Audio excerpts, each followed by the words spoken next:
doors, window, and others. Jika kita membicarakan hal ini, sebenarnya kita membicarakan loadable family.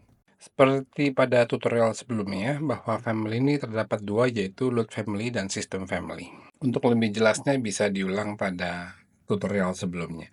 Dan untuk door window adalah bagian dari load family. Bagaimana dengan elemen-elemen lainnya selain daripada door window dan elemen yang sudah akan kita pelajari? Contoh stop kontak, lampu, dinding, lampu meja, dan lain-lain. Itu semua bisa dibuat di loadable family. Jadi dengan loadable family kita bisa membuat apa saja yang nantinya akan dikategorikan sesuai dengan fungsinya. Ada berapa kategori yang sudah disiapkan? Sangat banyak. Jika kita lihat objek style dan berdasarkan kategori, di situ terdapat berbagai macam kategori yang sudah dipersiapkan. Tidak hanya 3 dimensi, tapi juga 2 dimensi. Pada kesempatan kali ini, kita akan menjelaskan sifat-sifat dari load family, termasuk doors dan window. Load family itu seperti library, dapat kita ambil dari pihak ketiga. Secara mudah, bahwa family itu seperti library, jadi dapat diperoleh di standar Revit atau dari pihak ketiga. Contoh, kita bisa langsung masuk ke file, open, ambil di family, kita akan coba mengambil doors. Ini library standar dari Revit, kita ambil folder doors, di situ terdapat berbagai macam library doors. Untuk cara lain, kita masuk ke folder doors dan situ ada load family, itu hal yang sama. Jika kita perhatikan, maka terdapat berbagai macam doors. Di sini memperlihatkan bahwa doors ini adalah custom, bukan sesuatu yang standar. Load family ini bisa dibuat secara custom yang dimulai dengan template file. Karena sifatnya custom, maka kita bisa membuat dari awal dengan berbagai macam family template-nya. Di sini kita ambil file, new, dan kita ambil family. Dan di sini terdapat berbagai macam template file. Mengapa sangat banyak? Karena memang kebutuhan dan fungsinya yang berbeda-beda. Contoh kita di sini ambil doors, di sini ada 2 doors, curtain dan yang biasa. Kita ambil yang biasa dan kita open. Dan di sini terdapat template file. Di sini file awal untuk dapat kita edit lebih lanjut untuk membuat suatu doors yang custom. Load family ini memiliki kategori. Benda dalam Revit ini dibagi berdasarkan kategori, sehingga kita harus memastikan bahwa benda-benda yang kita buat dengan family itu harus sesuai dengan kategorinya. Contoh di sini ada suatu family doors, maka kita harus memastikan bahwa kategorinya ada doors. Kita masuk ke family kategori dan kita lihat di situ sudah doors. Dan itu memang fungsinya doors. Di sini ada furniture, bed, maka kita bisa pastikan juga adalah furniture-nya bed. Tapi kadangkala kita tuh menggunakan family generic model. Nah, kalau kita menggunakan generic model dan kita cek di family kategorinya, dia masih generic model. Oleh sebab itu harus kita pastikan dan kita jadikan menjadi kategori yang kita inginkan. Contoh dalam hal ini adalah kita menggunakan doors. Load family ini disusun oleh model primitif. Setelah kita menentukan kategorinya, maka kita harus memodelkan benda tersebut dengan model. Sistem permodelannya ini adalah cukup sederhana, yaitu extrusion, blend, dan revolve.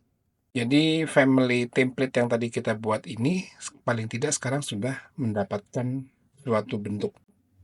Contoh di sini kita membuat suatu family, kita file new, kita ambil yang generic yang paling umum. Lalu kita buat ini furniture, oleh sebab itu pastikan kategorinya kita buat furniture, open. Lalu setelah itu kita akan menggunakan fungsi revolve. Untuk lebih detail lebih lanjut nih akan ada sesi tersendiri. Di sini kita pertama membuat aksisnya terlebih dahulu. Lalu kita membuat penampang yang akan diputar. Prinsipnya hampir sama di software-software lainnya. Jadi ada penampang dan ada aksis. Setelah itu bisa kita oke, maka kalau kita lihat 3D sudah bendanya sudah jadi dengan penampang yang diputar. Dan ini akan bisa kita masukkan ke dalam project. Kita tinggal load into project. Dalam hal ini kita coba masuk ke project 1. Oke, dan dia sudah bisa masuk ke dalam project. Ini bisa kita copy, bisa kita apakan.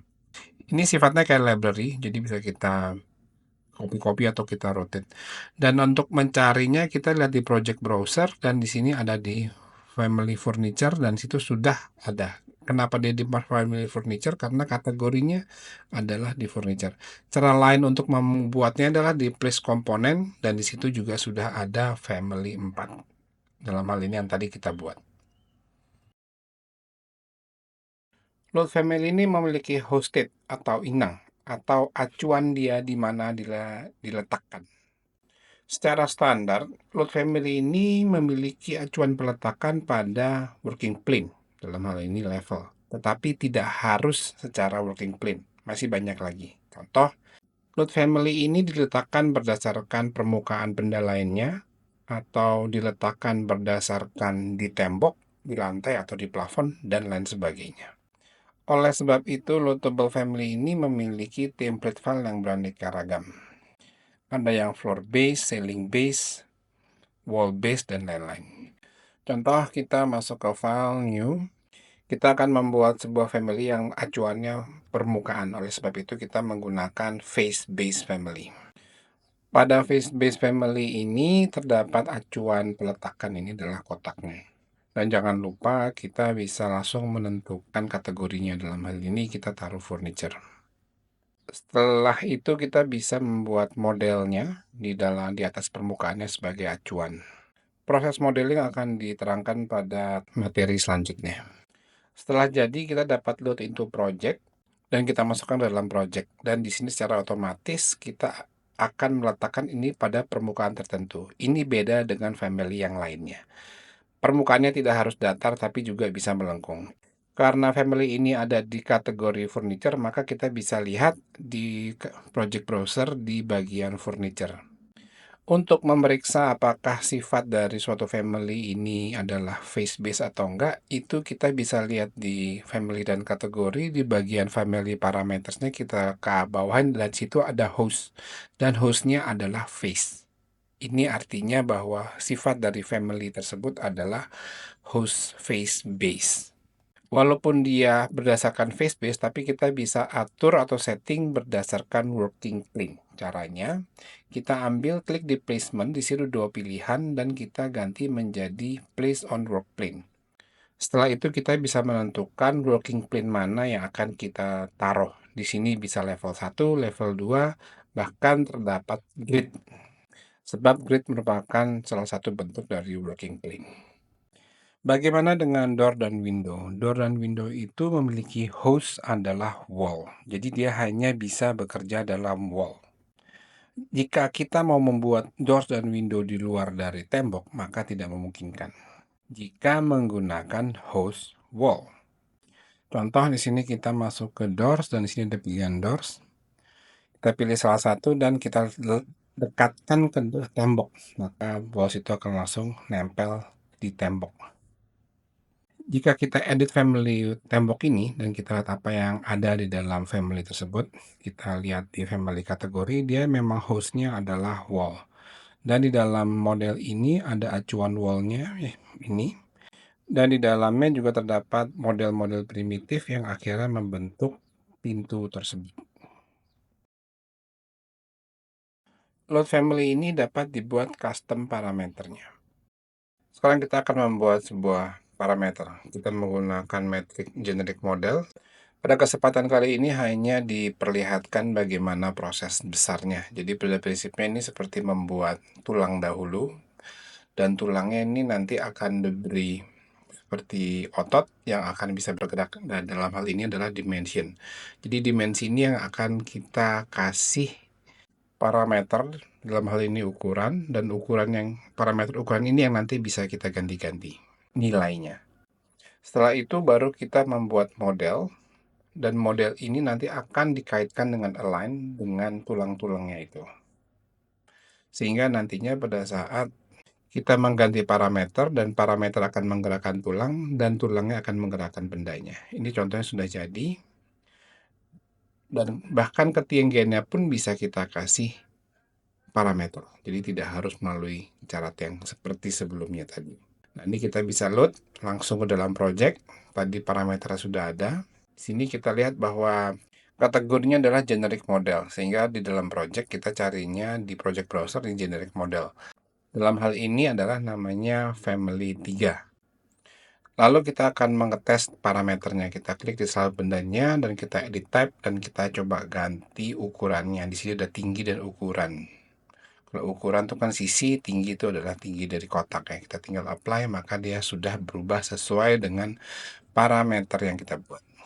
Dan ukuran parameter ini bisa kita isi dengan jenis type-nya. Ini contohnya kita bikin 100-200 dan kita ganti ukurannya jadi 100-200 dan itu adalah type 100-200. Kali ini kita bukan belajar membuat ukuran, tapi kita hanya mengetahui bahwa ukuran itu adalah custom dan bisa dibuat secara manual. Tujuan utamanya adalah kita harus bisa memeriksa ukuran dalam suatu family. Contoh dalam door ini terdapat parameter kusen lebar dan kusen panjang. Jadi kemungkinan di family yang berbeda terdapat parameter yang berbeda pula. Untuk memeriksa parameter ini kita tinggal edit family dan kita lihat parameternya.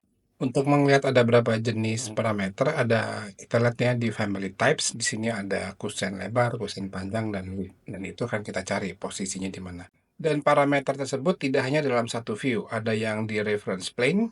Di sini kita lihat ada kusen lebar, ada width, tapi ada juga parameter yang posisinya di view yang lain. Ini kita mencoba kusen lebar, kita coba jadi 8, kita tes.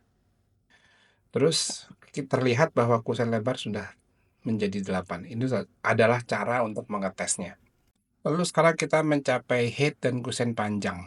Kita bisa ganti view ke eksterior dan di sana terlihat height, tetapi kusen panjang tidak bertemu. Memang kadang-kadang kita mesti mencari satu persatu. Ternyata terdapat di floor plans dan di situ ada terdapat kusen panjang. Oleh sebab itu, sebelum kita menggunakan suatu family, kita harus memeriksa parameter tersebut dan bagaimana logika parameter tersebut mempengaruhi bentuk model. Sekali lagi, kita di sini bukan untuk membuat parameter, tetapi sebelum kita menggunakan family, kita harus tahu bagaimana family itu bekerja. Apa itu nested family? Pada umumnya kita menginsert family ke dalam sebuah project, tetapi nested family adalah memasukkan family ke dalam sebuah family. Dan ini bisa lebih dari satu lapisan, sehingga model yang dibuat bisa sangat kompleks. Selain daripada itu, parameter yang sudah ada pada family-family tersebut juga bisa dihubungkan. Sekali lagi, kita bukan untuk mempelajari untuk membuat family kompleks ini, tetapi kita harus menyadari bagaimana sebuah family itu terbentuk. Contoh, kita menggunakan membuat box dari generic family. Proses dan video ini memang dipercepat. Lalu akan kita masukkan family yang lain. Kita akan memasukkan sebuah face-based family yang sudah kita buat sebelumnya. Terus kita edit family, artinya dia diedit di luar. Setelah itu kita load into project, tetapi bukan ke project, tetapi ke family 2 yang sebelumnya itu kita buat. Dan di sini sudah masuk, dan di sini kita bisa langsung kita letakkan family tersebut. Untuk lebih pastinya, kita bisa lihat di project browser. Itu terdapat di family dan ada di furniture, sebab memang kategorinya furniture pada saat sebelumnya. Secara prinsip prosesnya sama, kita bisa klik and drag dari project browser dan kita langsung meletakkan sesuai dengan blocking plane yang kita inginkan. Setelah itu kita akan memasukkan ke dalam project. Sebelumnya kita memastikan bahwa ini adalah kategorinya generic model dan kita harus pastikan juga nama dari family ini. Lalu kita bisa langsung ke load into project. Itu kita bisa lihat bahwa family yang sudah kita buat tadi sudah masuk ke dalam project dan masuk ke project browser dan di family generic models. Tadi sebelumnya menggunakan nama family 2. Biasakan kita merename nama family yang tidak deskriptif menjadi lebih deskriptif. Bagaimana dengan family pintu? Ya, kadang-kala family pintu ini memiliki nested family. Contoh dalam hal ini kita bisa edit family dan kita lihat di sini kita lihat di project browser dan di family. Di situ terdapat nested family, ada detail item dan doors. Di situ ada handle, daun pintu, dan 2D daun pintu. Dan untuk membuktikannya kita bisa masuk ke doors dan handle dan kita bisa tarik aja itu dan situ handle-nya sudah tertarik dan menempel di pintu. Itu artinya dia adalah nested family berupa file terpisah yang sudah dimasukkan ke dalam family ini. Bagaimana nested family ini bisa posisinya tepat seperti yang kita inginkan, itu memang membutuhkan teknis khusus dan memang tidak dibahas. Di sini terlihat bahwa handle sudah terlock dengan jarak 10 cm. Dan apabila kita mengedit family-nya ini pun bisa, edit family dari handle ini. Dan kita sudah masuk ke family handle tersebut.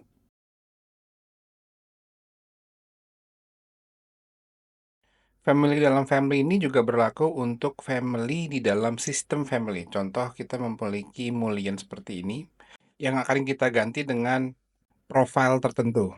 Caranya, pertama kita edit type dan kita cek nama mullion ini adalah 50 kali 150. Setelah itu kita project browser, kita cari mullion tersebut. Di sini terdapat di curtain wall mullion sebagian rectangular mullion. Dan ini ada di sini 50. Pertama kita duplicate dahulu dan kita ganti namanya menjadi mullion unik. Ini yang nantinya akan kita pakai. Setelah itu kita klik double di mullion unik ini dan profilnya ini masih menggunakan sistem mullion rectangular. Ini yang nanti akan kita ganti menjadi custom yang punya kita. Caranya kita harus pertama membuat profilnya dulu. Kita menggunakan follow table family, kita cari di profile tapi cari yang profile mullion. Kita open dan inilah acuannya. Dan kita gambar aja dengan acuan yang sudah diberikan. Kita gambar mullionnya bebas, sebebas-bebasnya. Pastikan acuan di tengahnya itu adalah acuan di mana dia diletakkan nantinya di dalam sistem mullionnya. Ini biar memperjelas bentuknya, di atasnya kita buat seperti bentuk capping. Lalu setelahnya kita dapat load into project dan ini sudah masuk ke dalam project, tetapi masih dalam penampang profile. Dan ini kita bisa lihat, kita cek ari di daerah profile dan di sini ada namanya family to. Itu yang namanya tadi kita buat. Ini mungkin bisa kita ganti biar untuk memperjelas. Biasakan penamaannya itu deskriptif. Dalam hal ini adalah kita mengganti dengan mullion cap. Habis itu kita kembali ke mullion unik dan kita klik. Di situ masih menggunakan sistem mullion. Lalu kita kali yang namanya mullion cap. Nah, apply, oke. Setelah itu kita akan mencari di curtain wall-nya dan kita edit type dan kita ganti interiornya dengan mullion yang sudah kita buat. Dalam hal ini mullion unik. Lalu bendanya sudah diganti, mullionnya sudah menjadi seperti profil yang kita inginkan. Caranya memang agak panjang, kenapa? Sebab profil itu hampir digunakan di banyak benda lainnya. Sehingga sistem inilah untuk memilah profil-profil tersebut sesuai dengan kegunaan. Kita kembali lagi ke doors dan window. Pada kenyataannya, doors dan window itu tidak hanya dilekatkan pada tembok atau basic wall, tetapi juga curtain wall. Karena adanya perbedaan ini, maka terdapat dua jenis doors atau window dengan kategori yang sama. Hal ini ditandai dengan family template doors atau window dengan memiliki dua jenis yang berbeda. Biasanya untuk memudahkan diberikan penamaan tambahan yaitu curtain untuk yang dapat dilekatkan pada curtain wall. Code family juga memiliki annotation. Apa itu annotation? Annotation adalah benda dua dimensi yang hanya bisa dilihat dari view tertentu. Jadi dari gambar model tiga dimensi tidak terlihat, tetapi apabila dilihat dari view atas atau floor plan, contohnya bisa terlihat. Contoh pada pintu ini, kita melihat sebuah pintu dengan pintu tertutup pada 3D view. Tetapi apabila kita dari floor plan dari level 1, maka dia terlihat pintu terbuka dengan bentuk yang berbeda dengan model. Bagaimana ini bisa terjadi? Kita bisa cek di edit family dan kita bisa lihat pada view 3 dimensi tidak terlihat gambar 2D, tapi apabila kita ke floor plans maka terdapat lambang ini. Dan lambang inilah yang disebut annotation dan ini hanya bisa terlihat di floor plans. Annotation ini bisa berupa family terpisah atau gambar secara langsung. Bahkan juga memiliki parameter yang bisa terhubung dengan family utamanya. Kesimpulannya untuk family, apabila kita melihat di floor plans, itu bukan berarti yang terlihat adalah modelnya, tetapi gambar dua dimensi yang sengaja di-insert ke dalam family tersebut. Contoh lain adalah gambar-gambar bentuk furniture seperti ini. Ini hampir semuanya terlihat adalah gambar dua dimensi. Tetapi apabila kita lihat tiga dimensi, maka terlihatlah bentuk yang versinya lebih sederhana. Contoh kursi ini, apabila kita edit family, maka gambar dua dimensinya tidak ada dan bentuknya sangat sederhana. Tetapi apabila kita ke floor plans, maka terdapat annotation yang mewakili benda tersebut apabila dilihat dari atas atau dari floor plans. Teknik ini juga banyak berlaku untuk model MEP. Jadi apabila kita lihat benda MEP, contoh di sini gambarnya adalah modelnya kotak sederhana. Tetapi apabila kita lihat secara plan, maka dia menghasilkan gambar yang detail. Sebenarnya sifat dari loadable family ini sangat banyak. Contoh ada connectors, dan ada meshing, dan lain-lain. Belum lagi kita membicarakan material. Oleh sebab itu, kita harus mempelajarinya yang penting-penting saja terlebih dahulu untuk memastikan apa yang kita gunakan dalam hal ini family dapat cocok seperti yang kita harapkan. Kesimpulannya adalah pada saat kita mau memasukkan load family, kita harus memeriksa kondisi dari family tersebut dalam beberapa hal. Paling tidak seperti ini. Kita harus memeriksa kategorinya, kita harus cek nested-nya, itu terdiri dari elemen-elemen apa aja. Terus kita harus memeriksa apakah sifatnya nih hosted-nya menempel di lantai, di working plane atau di dinding. Dan yang terakhir adalah kita harus memeriksa parameter dan bagaimana pengaruhnya dia terhadap benda.